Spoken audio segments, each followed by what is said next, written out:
So who would you say is the favorite to win the West now? To win the West, I'm gonna have to go with. It's probably gonna come down to the Nuggets. Yeah, probably the Nuggets and the winner out of this Clippers and the Mavs series. Hopefully, it's gonna be the Mavs. So probably the Nuggets or the Mavs. Wow. Yeah. The Nuggets or the Mavs. Not the Jazz. Nah, Not the Jazz. not the Suns. Not the team that just knocked off the reigning champions. But that would come on. It was just LeBron and a weak crew, so it really wasn't much there to knock off. So I really don't give them that much props for winning that series. I'm gonna say it's wide open, man. It's wide open. The Mavericks going head to head with the Clippers. Those are two teams that definitely can make the finals. But I wouldn't put my money on the Mavericks to make the finals because of the inconsistency in the supporting cast. Luka's kind of in the same situation as LeBron James. It's just that, I don't know. I guess you could say the Clippers are just playing with their food, in my opinion. The Clippers are the better team, and they should not be dragging out the series like this. I think that if they win this series, then they're gonna win the rest of the series that they play in. Yeah, this probably gonna be the hardest one. The hardest one for them. If they can make it through this one, they definitely gonna make it to the finals. Because, like I said, it's wide open. But the Jazz not beating the Clippers, the Suns not beating the Clippers. Although the Jazz are one of the best defensive teams in the league, have great shooters around Donovan Mitchell and Mike Conley. You have a defensive player of the year in Rudy Gobert, who's really not that good. But like I said, he's a defensive player of the year right there. So it's just they got the pieces. But if I had to give you a team, I'm definitely going with the Clippers, but it's definitely wide open. Nuggets, they got a shot, but not that much without Murray. They're not doing too much of nothing without Murray. Yeah. They're missing the rest of the pieces. But Michael Porter Jr.'s done a great job of stepping up there. For sure. He did a phenomenal job within that first round. So who do you got coming out of the East? You still sticking on that Nets? Yeah, it's easily the Nets. I don't think the Bucks. The Nets, they're just gonna they have too many weapons. If one guy has a bad game, then another guy. KD has a bad game, then Harden's gonna go for 40. If Harden has a bad game, then Kyrie can go for 30. It's just easy. Like it's gonna always be somebody's night. How many games you got them beating the Bucks in? 6, maybe 5. 5. Wow. It's hard to sit here and say that. It's hard for me to agree with you. Milwaukee is a different animal this year.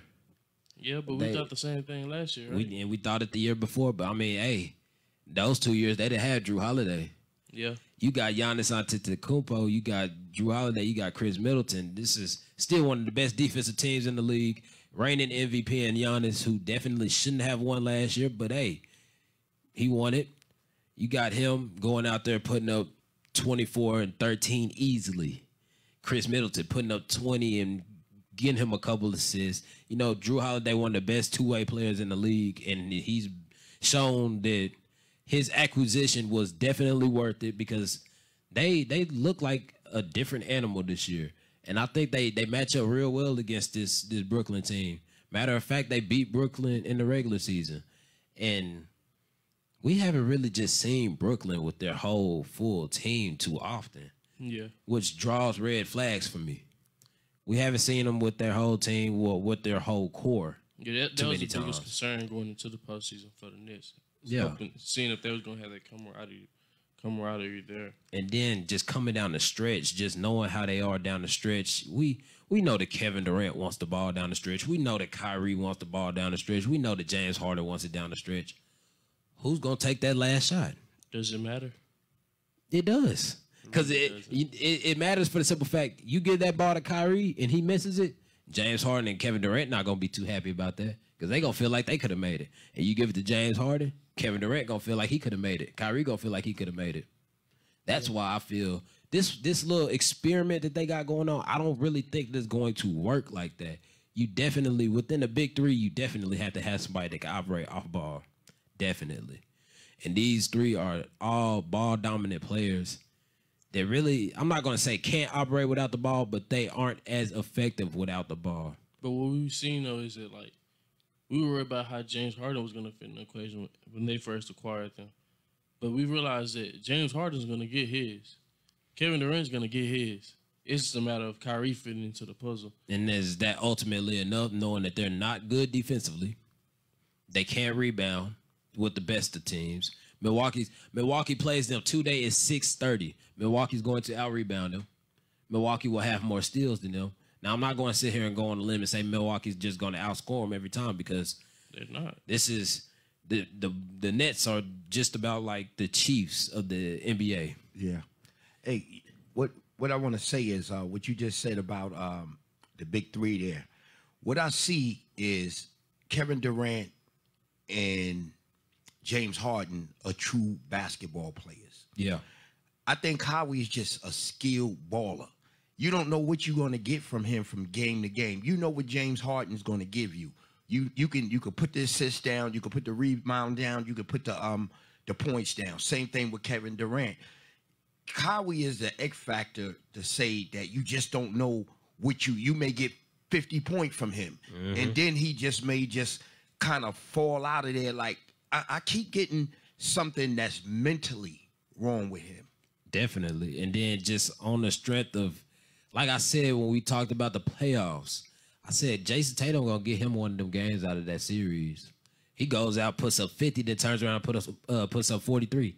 You can't let people go out there and put up 50 and 43 points in the playoffs. And another thing, they're going to have to make an easy series of this because of their injuries, they can't go through a grueling seven-game series. They almost let Boston do a little bit too much. Yeah, way too much. Right. They're supposed to put Boston away easy.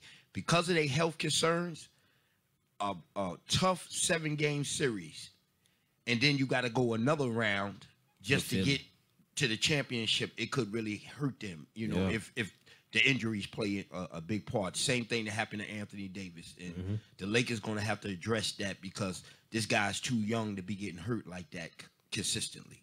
Without a doubt. And see, I believe personally, Milwaukee and Philly got something to prove this year. Yeah, Milwaukee and Philly, they out for blood this year because everybody's steady writing them off. This team's been talented for these 2-3 years and haven't been able to do anything.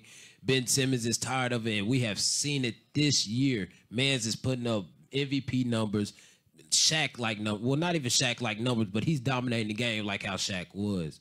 Not far off. 28 points, double-digit rebounds. I want to say about averaging 12 to 13 rebounds a game. So these teams, Milwaukee and Philly, they out for blood. Like, y'all just gonna say that, Brooklyn is the favorite to win. What about us? You know what I'm saying? What about us? We're not good enough. Those two teams right there, they want Brooklyn. Milwaukee wants Brooklyn. Yeah. So who do you think matches up best with Brooklyn? Definitely Milwaukee. You think Milwaukee matches up best? Because they can score just as well. Well, they can't score just as well, but they can put up points better than Philly. Because Ben Simmons definitely, it limits their offense. I mean, you can say the same thing about Giannis, but Giannis is just out here putting up, 20, 28, 24, 12 rebounds, 18 rebounds, things like that. So, Giannis, he does limit the offense, but then again, Giannis actually puts up way better numbers, in my opinion, compared to Ben Simmons. Ben Simmons going to go out there and give you a triple-double. Don't get me wrong. But Giannis he just imposes his will. And then those shooters get going. Both teams have very good teams, and both teams, like I said, are out for blood this year because everybody are steady riding these people off. Yeah. I feel like Philly, they have a good chance of knocking. If anybody, it'll be they have the best chance of knocking the Nets off. Just because who's going to match up with Joel Embiid? Yeah. They don't have it. DeAndre Jordan's not himself anymore.